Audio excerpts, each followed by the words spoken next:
Hi guys, dito na tayo sa episode 2 or episode 3 na lang, no, ng ating storytelling.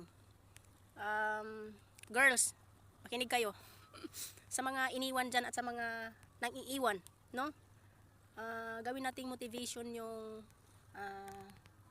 mga nangyari sa buhay natin, ganoon. Base nga doon sa pangalawa kong video na kung kayo man ay iniwan or kayo man ang nang-iwan, well, deserve nila yun.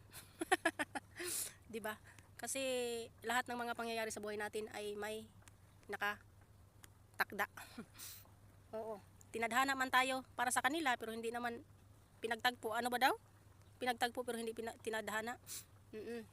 Kaya hindi mo kailangang maging hindi mo kailangang magiging mahina.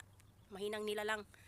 Wala lang, pakita mo lang na matibay ka. Mas lalo ka pang tumibay kung mabilis mag-heal yung mga sakit na iniwan sa'yo.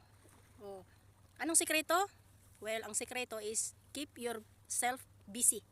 Wala others, no? Para magkaroon sila ng ideya na hindi lahat ng mga iniwan at mga nang-iwan ay nagiging losyang ganon. Nako, akala mo naman katapusan na ng mundo. Sus Mariosep. Hindi ganon talaga yung buhay. Merong dumating, meron ding nawala. And hindi naman kasi natin hawak yung mundo, 'di ba? Para madiktahan natin yung ibang tao na piliin tayo sa bandang huli. Choice nila yun. Hindi natin sila pwedeng kaladkarin. Na hoy, dito ka, akin ka lang ha. Walang makakaagaw sa'yo na iba. Kanya-kanyang desisyon sa buhay. Kung ano yung mga nadating mo sa buhay mo, praise the Lord. O, diba? Pagpapasalamat na natin na tayo ay buhay pa hanggang ngayon. Kahit sa sobrang ng daming pinagdaanan, no? And para sa akin, bahala na si Batman kung saan ako dadalhin ng aking mga paa. Well, life must be go on. Ika nga, 'di ba? So yun lang. Be happy to others. Huwag tayong magiging bitter dahil kapag meron kang sama ng loob o may galit ka sa kapwa mo, pansinin niyo sa araw-araw, parang ang bigat, 'di ba?